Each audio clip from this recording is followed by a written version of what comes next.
اور دوڑ دوڑ کے میکے جاتی ہیں۔ وہاں ان کے کھلیرے بھائی سنا ہے بڑے عمدہ ڈاکٹر ہیں، وہی ان کا علاج کر رہے ہیں، اور سنا ہے کہ کچھ اور کھٹپٹ بھی ہے دونوں میں۔ نایاب بوبو نے ٹھنڈی سانس بھری، بیگم نواب کا ہاتھ منہ دھلانے کے لیے گرم پانی سمویا اور ان کی خوابگاہ کی طرف چل دیں۔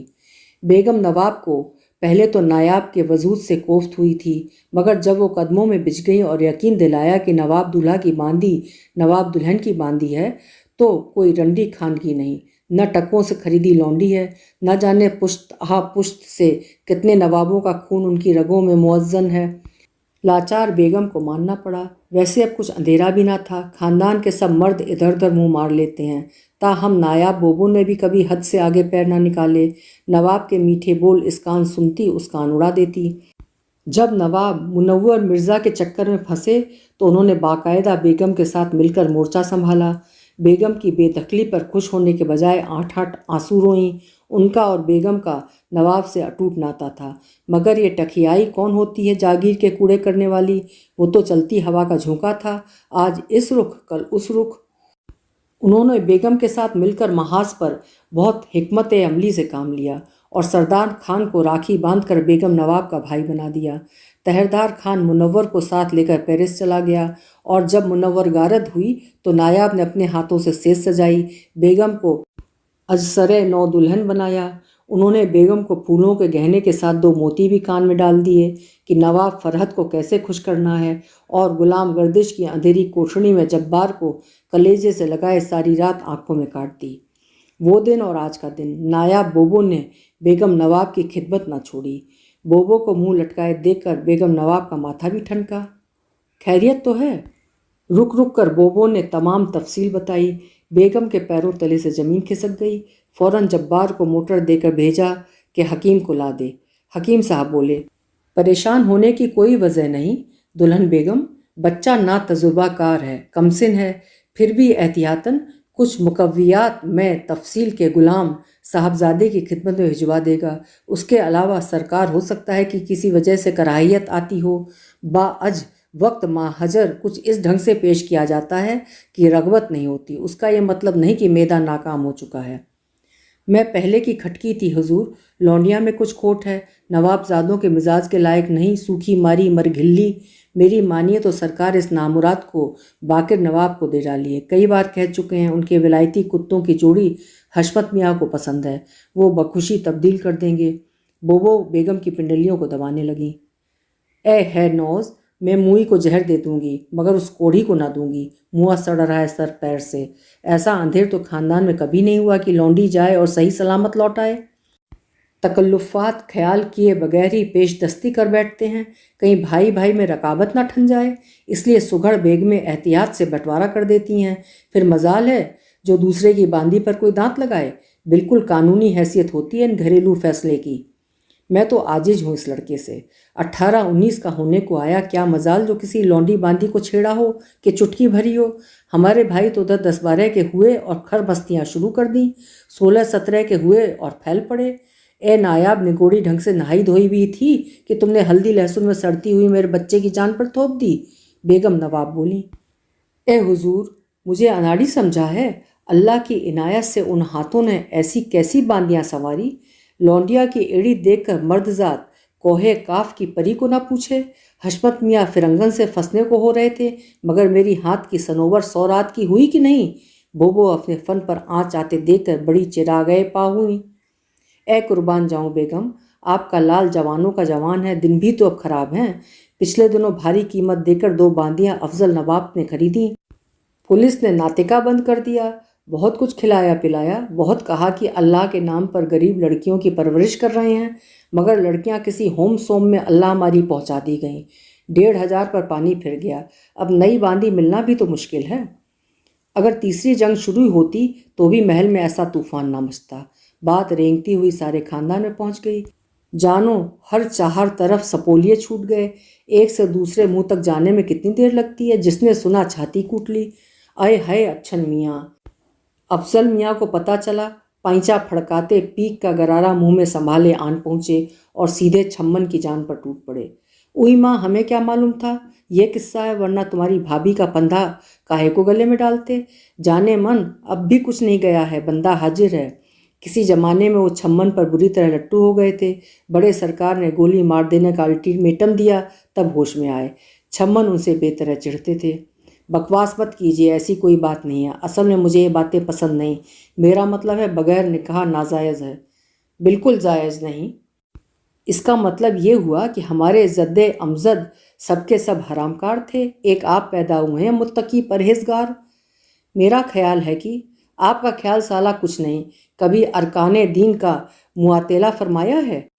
نہیں تو، مگر یہ بات عقل میں نہیں، پتھر پڑ گئے ہیں آپ کی عقل مبارک پر، معلوم ہے کچھ نہیں، اور آئیں بائیں شائیں ہانکنے لگے۔ مگر قانوناً جرم ہے، ہم یہ کافروں کے قانون کو نہیں مانتے، ہم خدائے ذوالجلال والاکرام کے حکم پر سرے تسلیم خم کرتے ہیں۔ ہمارے ہاں لونڈی غلام کے ساتھ اولاد جیسا سلوک کیا جاتا ہے۔ نایاب کو دیکھو، ملکہ بنی راج کر رہی ہے، اس کے بیٹے کو کسی چیز کی ضرورت نہیں ہے، سبھی باندیوں پر چربی چڑھ رہی ہے۔ ہاں تمہیں سوکھا مارا مال دیا گیا ہے تو میاں سروری لے لو، دمبا ہو رہی ہے۔ ہشت! ہم کہتے ہیں آخر معاملہ کیا ہے؟ کچھ معاملہ نہیں، آپ مہربانی فرما کر میرا بھیجا نہ چاٹیے۔ تمہاری مرضی، تم کو جگ ہنسائی کا شوق ہے تو کون روک سکتا ہے؟ تمہاری مرضی، اور سرکار شاید آپ کو پتہ نہیں کہ آپ کی منگیتر۔ میری کوئی منگیتر نہیں ہے، ابھی نہ صحیح تو ہو جائے گی۔ وہ حربہ خانم اس لفنڈر سے بہت میل جول بڑھا رہی ہے، منصور سے۔ تو میں کیا کروں؟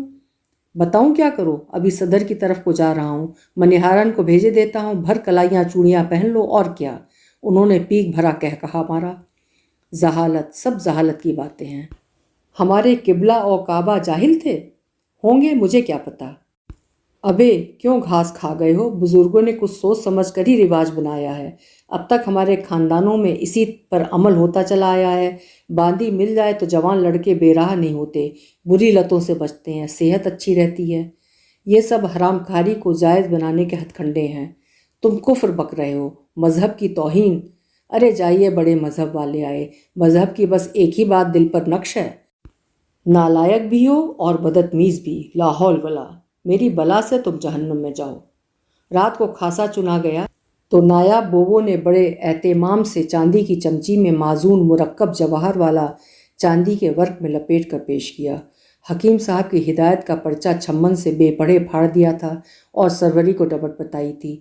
چھمن کا جی چاہا کہ کعب میں ڈوب مرے۔ انہوں نے معزون کو ہاتھ مار کر گرا دیا اور پیر پٹکتے اپنے کمرے میں چلے گئے۔ ساری دنیا ان کو نامرد سمجھ رہی تھی۔ انہوں نے اب تک جتنی علمی اور ادبی کتابیں پڑھی تھیں، سبھی میں بغیر شادی کیے کسی عورت سے تعلقات رکھنے والے کو زانی اور بدکار کہا گیا تھا۔ باہر پھر آج ہوا بفری ہوئی ڈائن کی طرح ہونک رہی تھی۔ کھڑکی کے شیشے پر ایک کمزور سی ٹہنی بار بار سر پٹک رہی تھی، جیسے ہوا سے بچ کر اندر چھپنے کے لیے دستک دے رہی ہو۔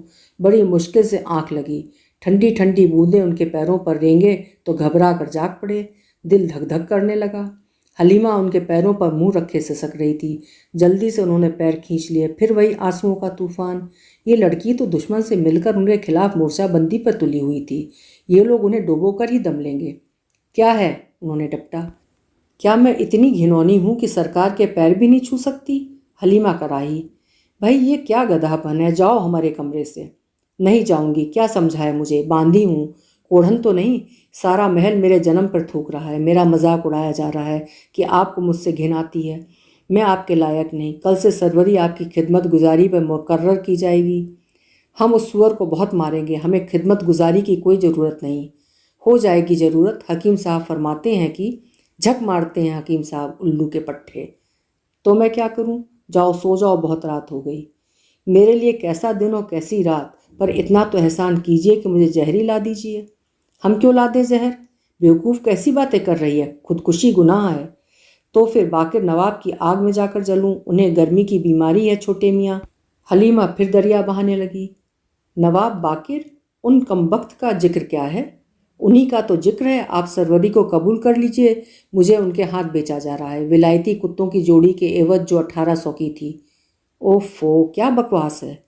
واقر نواب اندر سے سڑ رہے تھے۔ مہترانی بوبو سے کہہ رہی تھی، بوبو کو تو مجھ سے بیر ہے، میں نے جبار کے منہ پر جوتی مار دی تھی۔ ٹھنڈے دل سے حلیمہ نے سمجھایا تو غصے میں کانپنے لگے۔ ان کا جی چاہا حلیمہ کے آنسو اپنے دامن میں سمیٹ لیں، مگر اسے ہاتھ لگاتے جی کانپ رہا تھا کہ ہاتھ لگا دیں گے تو چھوٹنا مشکل ہو جائے گا۔ کیا تم مجھ سے شادی کرنا چاہتی ہو؟ چھمن میاں نے پوچھا۔ میرے اللہ، ساری دنیا کو معلوم ہے ہربا بٹیا بچپن کی مانگ ہے آپ کی، اور تم؟ میں آپ کی باندی ہوں۔ تم ہماری باندی ہو؟ تمہاری باندی ماں تو باندی نہیں تھی، نہ تمہارا باپ باندی جاتا تھا، تم تو سیدانی ہو۔ حلیمہ، تمہارے ابا کسان تھے۔ حلیمہ، سنو حلیمہ، اس نے اس کے دونوں ہاتھ مٹھی میں پکڑ لیے۔ سنو تو، ہم پیاری امی جان سے آج ہی کہیں گے کہ ہم ہربا سے شادی نہیں کریں گے، ہماری شادی تم سے ہوگی۔ شادی؟ حلیمہ نے جھٹکے سے دونوں ہاتھ چھڑا دیے۔ توبہ توبہ، آپ تو واقعی بچوں جیسی باتیں کرتے ہیں۔ یاد ہے الف کا انجام؟ صادق نواب نکاح کر رہے تھے، زہر دلوا دیا تھا بڑی بیگم صاحب نے۔ ہائے کیسی تڑپی ہے 3-4 دن، دم ہی نہ نکلتا تھا موئی کا۔ چھوٹے میاں ایسا ہی ہے تو اپنے ہی ہاتھوں سے گلا گھونٹ دیجیے۔ حلیمہ نے ان کے دونوں ہاتھ اپنے گلے پہ رکھ لیے۔ وہی ہوا جس کا ڈر تھا۔ حلیمہ کا جسم گوند کا بنا ہوا تھا۔ چھمن کے ہاتھ الجھ گئے۔ جاؤ جاؤ حلیمہ، پیاری حلیمہ، جا جا، انہوں نے سمیٹ لیا۔ اف، کتنے ٹھنڈے ہیں تیرے ہاتھ حلیمہ۔ تو گرم کر دیجئے میرے سرکار۔ اس نے چھمن میاں کے کرتے کے بٹن کھول کر اپنے چھوٹے چھوٹے سرد ہاتھ ان کے بے قرار اچھلتے ہوئے دل پر رکھ دیے۔ روتے سسکتے 2 معصوم نا تجربہ کار بچے ایک دوسرے میں تحلیل ہو گئے۔ باہر ہوا دبے پیر شرمائی ہوئی نئی دلہن کی طرح آہستہ آہستہ جھوم رہی تھی۔ چھمن میاں کی تو ہر بات بے تکی اور نرالی ہوا کرتی تھی۔ سبھی ان پر ہنستے تھے، کھلونے سے کھیلتے ہیں، ان کی پوجا نہیں کرنے لگتے۔ بیگم نے اس صبح کیا اطمینان کی سانس لی تھی جب بوبو نے انہیں جھک کر سلام کیا اور جی کھول کر مبارکباد دی تھی۔ 8 بجے تھے اور ماشاء اللہ ابھی تک دروازہ بند تھا۔ پھر جب صاحبزادے کالج چلے گئے تو بیگم نے اپنی آنکھوں سے ثبوت دے کر 2 رکعت نفل شکرانے کے پڑھے۔ حلیمہ کو حرارت ہو گئی تھی، اپنی کوٹھڑی میں منہ اندھائے پڑی تھی۔ بوبو آتے جاتے گندے مذاق کر رہی تھیں۔ سارے محل میں گلگلا تھا کہ چھوٹے میاں نے حلیمہ کو قبول کر لیا۔ دوسری باندیاں کلستی پھر رہی تھیں۔ حلیمہ قسمت والی تھی کہ ایسا سجل معصوم دولہا ملا۔ اپنی بات چیت میں باندیاں دولہا کہہ کر ہی دل کو سہارا دے دیا کرتی تھیں۔ لڑکیوں کو دیکھ کر چھمن میاں کے ہمیشہ ہاتھ پاؤں پھول جایا کرتے تھے، مگر حلیمہ کو ایک بار چھو کر وہ کسی کام کے نہ رہے۔ خالی گھنٹہ ملا اور بھاگے چلے آ رہے ہیں۔ یار دوست چھٹی اتوار کے دن آتے ہیں، میاں بہانہ بنا رہے ہیں، مجھے پڑھنا ہے، اور پڑھتے بھی تو حلیمہ کے جانوں پر سر رکھا ہوا ہے، ہر فل سٹاپ پر پیار کا نقطہ۔ گنوار لٹھ، کاش ذرا پڑھ لیا ہوتا تو میرے نوٹ فیئر کر دیتی۔ اور حلیمہ بیٹھی کوئلے سے زمین پر ABC کاڑھ رہی ہے۔ میرے فاؤنٹن پین میں سیاہی تو بھر دو یار۔ سیاہی میں دونوں ہاتھ، ناک، منہ اوڑھنی رنگ گئی اور اوپر سے ٹسوے بالکل گدھی ہے۔ بڑا اعلیٰ انتظام ہوا کرتا تھا۔ میاں کو ایک حصہ الگ محل دے دیا جاتا تھا۔ باندی سے پھر کسی اور کام کی توقع نہیں کی جاتی تھی۔ حلیمہ تو نایاب بوبو کی سدھائی تھی، بیگم کا ہاتھ منہ دھلانے پر ضد کرتی، پاندان پوچھنے سنوارنے، تازہ کتھا چونے بھرنے اور چھوٹے موٹے کام سے منہ نہ موڑتی۔ اے بھائی بس اپنے چھوٹے سرکار کو سنبھالو، بیگم اسے ٹالتی، مگر وہ سر ڈھک کے گردن جھکائے جس سے ان کے پیر دباتی۔ ساس ہی تو ہوئیں، ان کا پوت بھی تو لونڈی کے پیر چومتا ہے۔ نئے جوڑے زیور سبھی کچھ دیا جاتا تھا، بالکل علیحدہ گھرداری کا سا لطف آ جاتا تھا۔ جی چاہا تو اپنی طرف سے باورچی خانے میں کوئی تازہ چیز جھٹپٹ بگاڑ لی۔ روز مالن بھر ٹوکری پھول گجرے دے جاتی، مگر سیج پر پھول چھمن میاں کو کبھی نہ بھائے۔ بھئی بڑا دکھ ہوتا ہے، پھولوں پر چڑھے لیٹے ہیں۔ وہ سارے پھول سمیٹ کر حلیمہ کی گود میں بھر دیتے۔ نایاب بوبو وہی اپنے طوطے جیسی رٹ لگائے ہوئے تھیں کہ ادھر متلیاں لگیں، ادھر موٹی مردار ہوئی۔ لوگ بیہاتہ تک کو تو جی سے اتار دیتے ہیں تو باندی کی بھلی چلائی۔ چھمن کا جنون اور لگن دیکھ کر بوبو سرور سے آنکھیں نیم باز کر لیتی۔ سوچتی ہوں کہ اب کے خالی چاند میں نکاح ہو جائے، مجھے کچھ فیروزہ خانم اکھڑی اکھڑی لگی۔ بیگم نواب اب چھمن میاں کی مردانگی سے مطمئن ہو کر بولی، کہنے والوں کے منہ میں کھاک، سنتے ہیں ہربا بٹیا بڑی آزاد ہو گئی ہیں۔ بوبو نے اطلاع دی، بیگم کہنے والوں کے منہ میں انگارے، کہ کوئی ارشد میاں کا یار ہے، بہت آنا جانا ہے اس گھر میں۔ ہے تم سے کس نے کہا؟ تہردار کی دلہن بہت آتی جاتی رہتی ہیں نا، ان کی مومانی لگتی ہیں جو سوزن کاری سکھانے جاتی ہیں۔ مریم بٹیا کو کہہ رہی تھیں کہ خوب گیند بلہ ہوئے ہے، اللہ رکھے اپنے میاں کی پڑھائی میں کون سے روڑے اٹکتے ہیں۔ میری مانیے تو چھمن میاں کا ہربا سے نکاح ہو جائے تو اچھا ہے۔ مگر لڑکا تو پٹھے پر ہاتھ نہیں رکھنے دیتا، کہتا ہے کہ حلیمہ سے ہی نکاح پڑھوا دو۔ میں نے کہا کہ اب تو کہا، پھر اگر یہ خرافات منہ سے نکالی تو قسم سے جان دے دوں گی۔ اے بیگم بکتے ہیں، ان نوابوں کی قول و فعل میں کون سی سنگت؟ تیل دیکھیے، تیل کی دھار دیکھیے، اسی اٹھوارے میں سیدھے تکا ہو جائیں گے۔ لونڈیا مجھے کچھ مری مری سی لگتی ہے۔ بوبو سے محل کا کوئی راج پوشیدہ نہ تھا۔ گائے بھینس حتیٰ کہ شاید چوہوں تک کا پیر بھاری ہوا کہ بوبو نے تاڑ لیا۔ وہ تو مرغیوں کے منہ لال دیکھ کر سمجھ جاتی ہیں کہ کڑکی اتر گئی ہے اور انڈا دینے والی ہے۔ پیاری اماں، کیا حلیمہ گاؤں جا رہی ہے؟ چھمن نے آخر دو بدو پوچھ ہی لیا۔ حلیمہ کئی روز سے ٹسر ٹسر رو رہی تھی۔ ہاں چندہ، نایاب بوبو بھی ساتھ جائیں گی۔ امی حضور سے میں نے کہلوا دیا ہے کہ تمہارے لیے نیبو کا اچار ضرور ارسال فرمائیں۔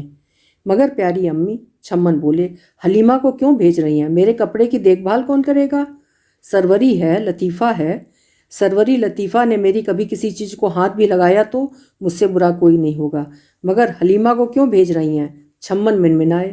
ہماری مرضی، تم ان معاملوں میں کون ہوتے ہو دخل دینے والے؟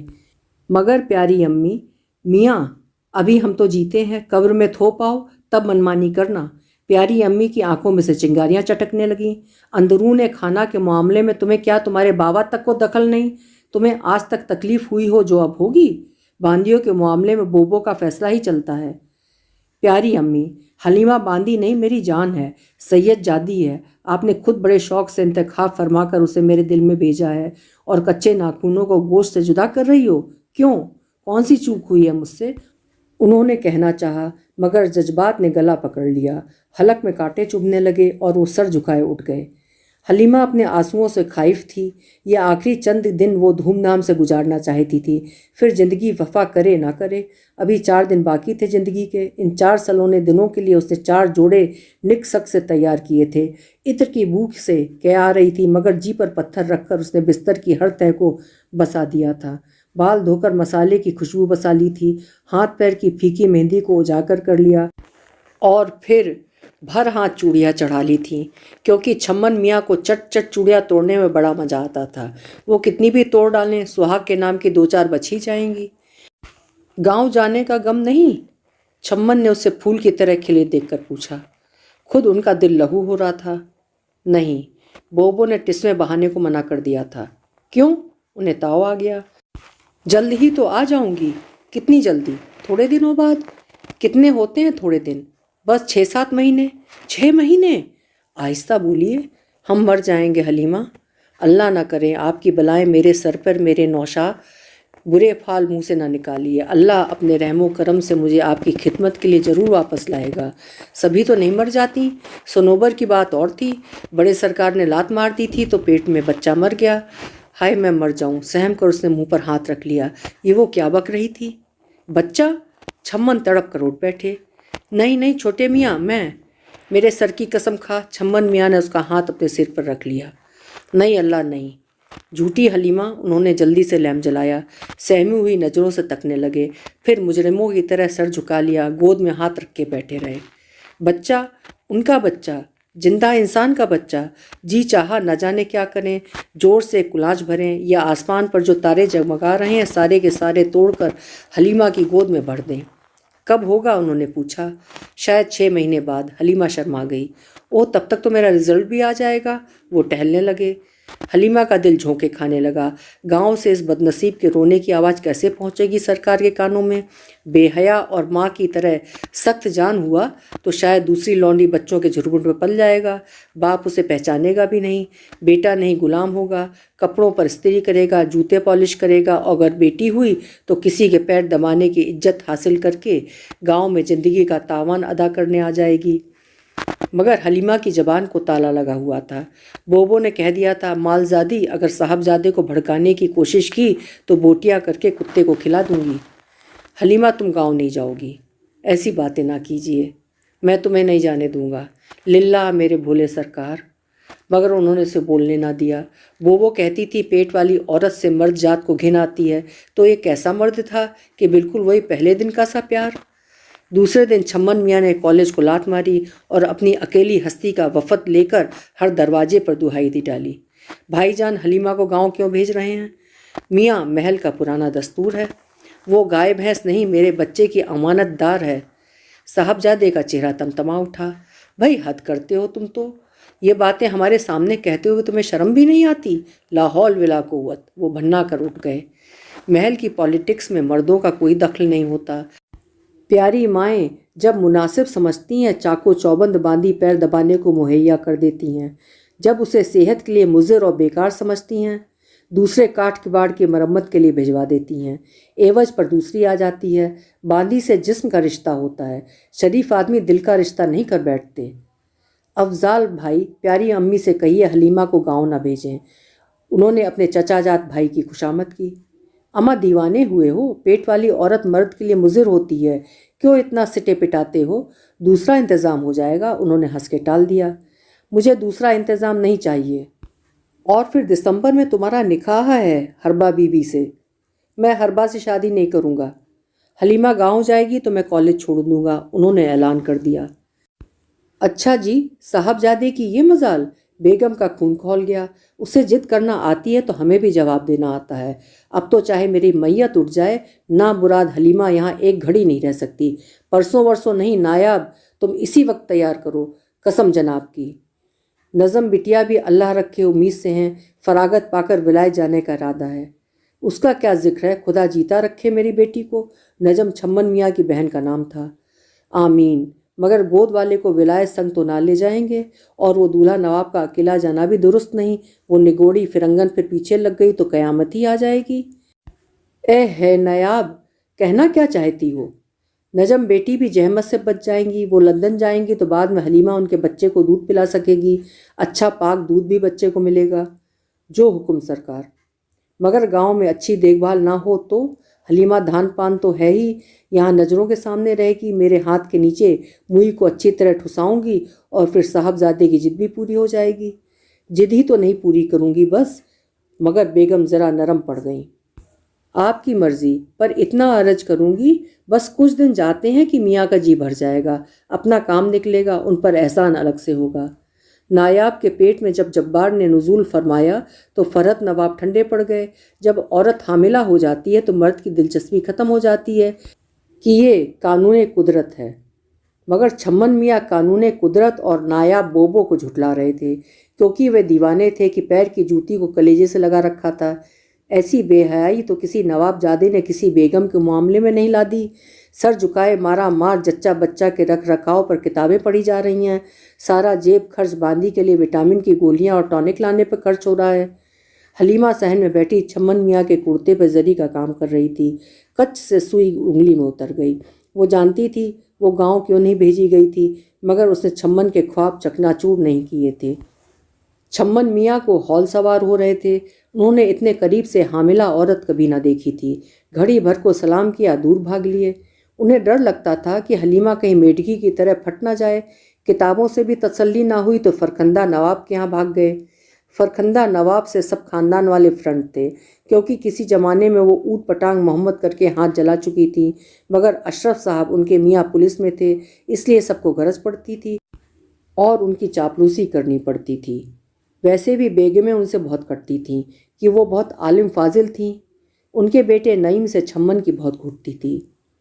چھمن میاں کے پرکھوں کو بھی پتہ نہ تھا کہ پیاری امی نے ان کی دلہن کے زیورات کے بارے میں صلاح لینے کے لیے جمعے کے روز بلایا ہے۔ فرخندہ زیر لب مسکرائیں اور وعدہ کیا کہ جمعے کے روز آئیں گی تو ان کی حلیمہ کو بھی دیکھ لیں گی۔ پورٹیسکو سے اتر کر پہلے وہ چھمن کی طرف چلی گئیں۔ فرخندہ نواب نے ان کی بوکھلاہٹ پر سرزنش کی۔ حلیمہ بالکل ٹھیک ہے، فٹے وٹے گی نہیں۔ اتنا چربی والا کھانا نہ کھلاؤ، پھل اور دودھ دو۔ تسلیم پھوپھی جان۔ حلیمہ نے چلتے وقت ذرا سا گھونگھٹ ماتھے پر کھینچ لیا۔ جیتی رہو میری گڑیا۔ فرخندہ جلدی سے گڑیا کے کھروندے سے نکل گئیں۔ ادھر بیگم نواب کے کمرے میں انہوں نے چھمن کی دلہن کے زیورات دیکھے تو گمسم بیٹھی رہیں۔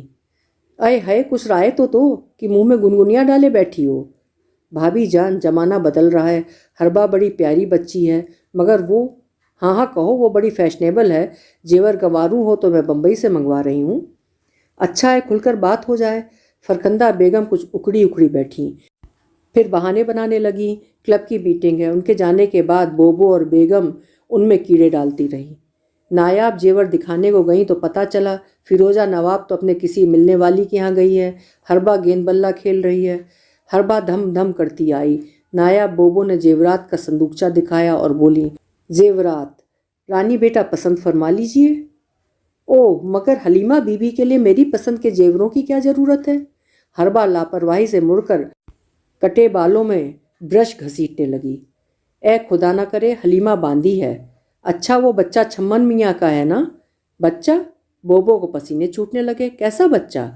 فرخندہ خالہ کہہ رہی تھی کہ اے نہیں بیٹا، وہ توبہ ہے، بچی جھاڑ کا کانٹا ہو گئی۔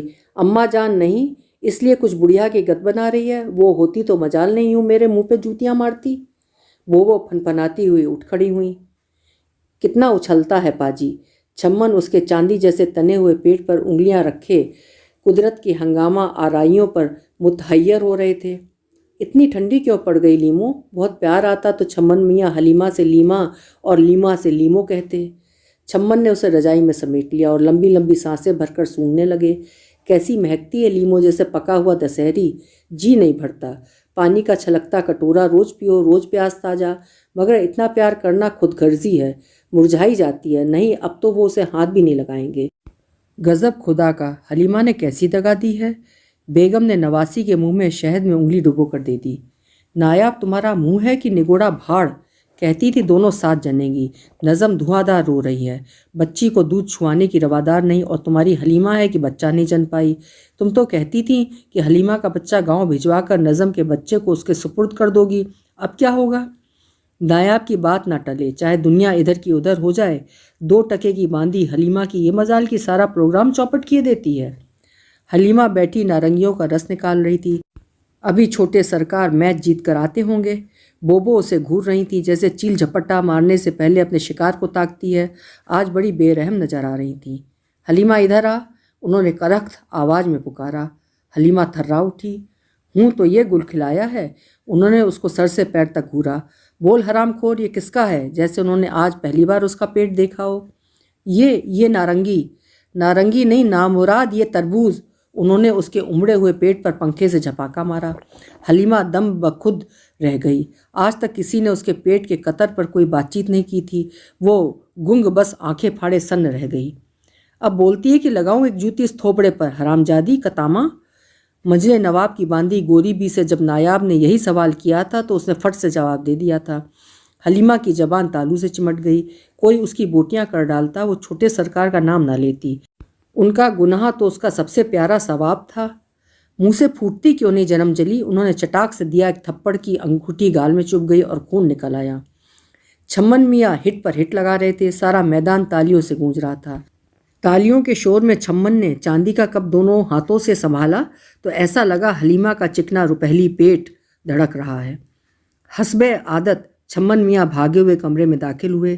حلیمہ کو پکارا، جواب نہ پایا تو کپ لیے پسینے سے تر پیاری امی کے پاس دوڑ پڑے۔ اے میاں، یہ لوٹا کہاں سے اٹھا لائے؟ اچھا خوبصورت ہے۔ یہ لوٹا نہیں بوبو، کپ ہے۔ اے بیٹے جان، ذرا حکیم صاحب کو فون کرو کہ ٹانگوں میں پھر سے اینٹھن شروع ہو گئی ہے۔ پیاری امی کرانے لگی۔ جی بہت اچھا۔ بوبو حلیمہ سے کہو بڑی گرمی ہے، سوتی کرتا نکالے۔ ٹیلی فون کر کے واپس لوٹے تو بوبو نے اشارے سے کہا سو رہی ہے۔ میرے کپڑے؟ بوبو نے اشارے سے اطمینان دلایا۔ حلیمہ کہاں ہے؟ وہ نہا کر نکلے تو سروری پجامے میں اظہار بند ڈال رہی تھی۔ ہم پوچھتے ہیں حلیمہ کہاں ہے اور تو بکواس کیے جا رہی ہے؟ چھمن گرائے۔ اللہ ہمیں کیا معلوم، شاگرد پیشے میں ہوں گی۔ سروری آج بڑی بنی ٹھنی آ رہی تھی۔ شاگرد پیشے میں؟ جا بلا لا۔ انہوں نے پاجامہ اس سے چھین لیا۔ سروری مسکرائی اور میلے کرتے سے بٹن نکال کر اجلے میں ڈالنے لگی۔ ارے سنا نہیں تو نے چڑیل، چل بھاگ کے جا۔ انہوں نے اس سے کرتا چھین کر پھینک دیا۔ بوبو نے ہمیں بھیجا ہے۔ تجھے بھیجا ہے؟ کیوں؟ سروری آنکھیں جھکائے ہنس دی۔ الو کی پٹھی؟ چھمن نے ریکٹ لتارا۔ سروری بڑے ناز سے ٹھمکتی چھانجن بجاتی چلی گئی۔ 5 پھر 10 منٹ گزر گئے۔ چھمن جھلائے تولیہ باندھے میگزین الٹ پلٹ کرتے رہے۔ جب 15 منٹ گزر گئے تو بے قرار ہو گئے۔ ارے ہے کوئی؟ وہ حلیمہ کو اسی طرح آواز دیتے تھے۔ سروری اتراتی زمین پر ایڑیاں مارتی پھر نازل ہو گئی۔ اس کی زہریلی مسکراہٹ دیکھ کر چھمن کا جی دھک سے رہ گیا۔ چڑیل سچ سچ بتا، نہیں تو۔ انہوں نے اس کی چٹیا کلائی پر لپیٹ کر مروڑی۔ ہائی میں مر گئی، ہائے میری میاں، سرکار ادھر شاگرد پیشے میں ہے۔